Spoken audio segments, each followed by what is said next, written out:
Bonjour, bonsoir YouTube. J'espère que vous allez bien. Et j'espère que tu vas bien. Et j'espère que tu passes de bonnes vacances. Et j'espère que tu as passé de bonnes vacances. Et j'espère que tu as passé de bonnes fêtes. Dans le titre, aujourd'hui c'est top 5 de mes films préférés. Du coup, je te dis générique et on se retrouve juste après.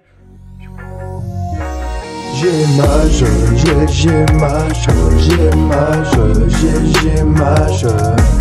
abonne-toi, ouais, abonne-toi, ouais. Abonne-toi, ouais, lâche ton like, ouais. Bon, top 5 de mes films préférés. Du coup, on va commencer par le commencement du commencer. Avant de dire tous mes films, tout ça, je vous dis c'est du top 5 au top 1. Donc ça veut dire que le premier qu'on va voir, c'est celui que je préfère le moins dans ma sélection. Jusqu'à arriver au dernier, qui est le meilleur pour moi. Donc commençons tout de suite. Alors, Je suis une légende. C'est un film que j'aime bien du coup, vu que c'est dans ma sélection. Mais je vais un peu vous expliquer ce que c'est comme film pour ceux qui ne l'ont pas vu. C'est c'est une personne qui a qui a un chien et en fait il se retrouve dans un virus. Enfin, il y a un virus sur la Terre, en tout cas à New York, où en gros tout le monde meurt à cause de ça. Il y en a qui sont transformés. Et ceux qui ont atteint du virus, ils ne peuvent pas aller au soleil et tout. Donc dès qu'ils sont au soleil, ils crament. Mais s'ils sont à l'ombre, ils vont sortir. Enfin, c'est un peu comme avec The Walking Dead, je vais dire, mais c'est assez différent quand même. Et du coup, la nuit, ils sortent tous. Et les personnages les personnages principaux qui sont encore humains, je vais dire. Et ils doivent essayer de rester dans des abris pour pas que les monstres, je vais dire, les attaquent et les tuent. Du coup, ils doivent essayer de trouver des solutions pour ne plus avoir cette maladie et ce virus. Et c'est pendant tout le film. C'est un film assez chouette. Il y a pas mal de morale, il y a pas mal de petites leçons de vie et tout dedans. Donc je vous le conseille. Passons au prochain film. Le photographe de Modosen. Je sais pas je le prononce sûrement mal. En gros, c'est un film de la Seconde Guerre mondiale avec les camps de travail et les camps d'extermination. Du coup, c'est une personne qui s'est fait avoir, qui est juive du coup. Et du coup, cette personne-là est le photographe de ce camp. Et alors, il photographie un peu tout ce qu'il voit. Et, mais il peut que photographier que les belles choses et tout. Donc, si on voit par exemple un soldat allemand ou un SS massacrer une personne, ça, je crois qu'on peut pas normalement. Enfin, c'est ce qu'ils disent. Et du coup, en fait, je pense, si je me trompe pas, c'est à la fin de la guerre. Et du coup, comme les Allemands savent qu'ils ont perdu, ils doivent brûler tous les photos. Et du coup, voilà. Je vais pas vous en dire plus par rapport à ça, sinon je spoil tout. Si jamais ce film-là, il est sur Netflix, je pense que Je suis une légende est aussi sur Netflix. En tout cas, je l'ai regardé sur Netflix. Je sais pas s'il est encore sur Netflix, mais voilà. Donc je vais pas trop vous en dire, mais c'est vraiment un film assez touchant. Je pense que c'est un des films à regarder quand même dans sa vie parce que ça parle de la Seconde Guerre mondiale, ça parle de ce qui s'est passé de nos ancêtres. Il faut regarder parce que c'est de notre passé, c'est de notre culture, enfin notre culture.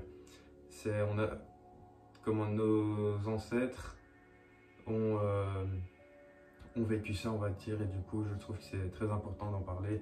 Et surtout ce film-là est très bien réalisé. Voilà, je voulais vous le dire parce que c'est quand même quelque chose qui me touche, parce que moi c'est tout ce qui est Seconde Guerre mondiale, je suis assez passionné par ça. Je regarde pas mal de documentaires, je regarde pas mal de livres ou quoi par rapport à ça, parce que c'est super important de ne pas oublier ce qui s'est passé. Donc voilà. Bon, c'était pas très joyeux, mais il fallait quand même en parler. Et maintenant, passons au prochain film. J'ai mis American Sniper. C'est aussi un film sur la guerre. C'est différent, c'est en Irak je crois si je me trompe pas. C'est un soldat américain, enfin c'est un américain qui devient soldat et qui va au front en Irak. Et du coup il devient un sniper et je vais pas vous dire la suite parce que c'est à vous de regarder quand même. Mais en gros il devient sniper et du coup il fait toutes les meilleures missions sniper. Enfin... C'est pas facile à expliquer sans spoiler parce que moi je kiffe ces films-là, donc j'ai un peu du mal à ne pas spoiler la fin quoi. Mais c'est un film de guerre sur comment les combats entre Irakiens et Américains, si je ne me trompe pas. Peut-être que je me trompe de pays, hein, c'est peut-être pas l'Irak, mais on doit pas être très très loin de l'Irak. Et voilà. Je pense qu'on peut passer au prochain film. Je pense qu'il est joyeux. Et oui, il est joyeux. C'est bien ce que je me disais, elle était bien joyeux. C'est Retour vers le futur, que ce soit le 1, le 2 ou le 3. Je préfère quand même le 1 et le 2. Le 3 un petit peu moins. Je sais qu'il y en a pas mal qui diront l'inverse. Mais pour moi, c'est quand même le 1 et le 2, je préfère. Si t'as pas vu Retour vers le futur, ben, je te conseille. Je vais pas t'expliquer l'histoire parce que je pense que théoriquement, même ceux qui ne l'ont pas regardé connaissent un peu l'histoire. C'est des films cultes à regarder, enfin pour moi c'est culte à regarder, donc voilà. En tout cas je vous le conseille. J'allais dire il est peut-être sur Netflix, mais je suis pas sûr de ça. Je sais qu'à un moment donné il y était, mais là je sais plus. En tout cas pour American Sniper il y est, donc je peux vous le laisser, enfin je peux vous dire qu'il est sur Netflix pour ceux qui ont Netflix. Retour vers le futur, je ne crois pas, mais c'est un film, enfin c'est des films parce qu'il y en a 3 qui sont, c'est super bien fait quand même. Et surtout de voir qu'à 2015, c'est ça, que les personnes en 85, donc en 1985, pouvaient imaginer 2015 différemment de ce qui était de maintenant, on va dire. Enfin, là on est en 2022, mais quand on était en 2015, c'était pas du tout ça. Donc voilà. En tout cas, je vous laisse aller le voir parce que c'est quand même des films, je vais dire, qui sont assez bien. Et je trouve quand même que c'est, je sais pas, c'est des films cultes pour moi. Donc voilà. Et voilà. Passons au prochain film qui est le dernier, je pense, qui est mon top 1. Le Loup de Wall Street. Meilleur film du monde pour moi. C'est un film qui dure assez longtemps, je crois. J'aurais envie de dire presque 2h30. Je suis pas sûr de ce que je dis, mais... C'est un des seuls films, enfin les 5 que j'ai mis là, c'est les seuls films que je peux regarder sans bouger, sans rien faire, parce que c'est vraiment des films où je suis dedans quoi, je suis vraiment passionné par ça. Donc le Loup de Wall Street, je vous explique vite fait un peu ce que c'est. C'est un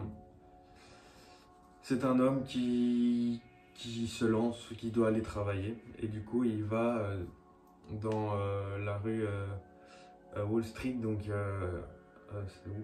C'est à New York, je crois. Je crois que c'est bien New York.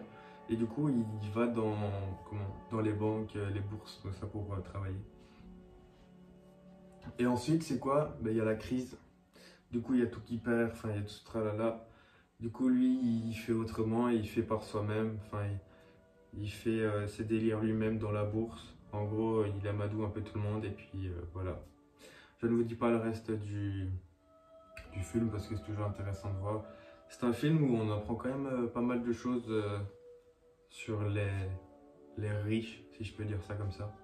Surtout ceux qui sont là-dedans. Après, bien évidemment, c'est caricaturé quand même, mais très souvent à cette époque-là, c'est comme ça.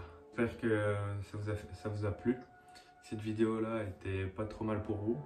J'essaye un peu de changer d'angle, j'ai des lumières maintenant et tout, donc voilà, j'essaye de faire quelque chose de bien. Bon, avec ça, bah, je pense que la vidéo est terminée. Je vous dis à une prochaine vidéo ou à un prochain podcast. Et n'oublie pas de boire de l'eau, like, commande, partage et abonne-toi surtout. Il faut s'abonner, il faut aller aux 1000 abonnés. 1000 abonnés, paf, il y a un concours qui apparaît sur Instagram. Et tu te dis, mais non, c'est pas vrai, c'est pas possible. Et si ça arrive, et boum, voilà. Et c'est pas un petit concours, t'inquiète pas, c'est quelque chose de très bien. Donc, on s'abonne là. toi là qui regarde ça, tu t'abonnes et tu partages pour que tout le monde regarde les vidéos. C'est tout ce que j'ai à dire. Tu regardes, tu mets like, tu fais tout et voilà. Non mais sur ce, je vous dis à une prochaine. Stop. J'ai mâche. Abonne-toi, ouais. Abonne-toi, ouais. Abonne-toi, ouais. Lâche ton like, ouais.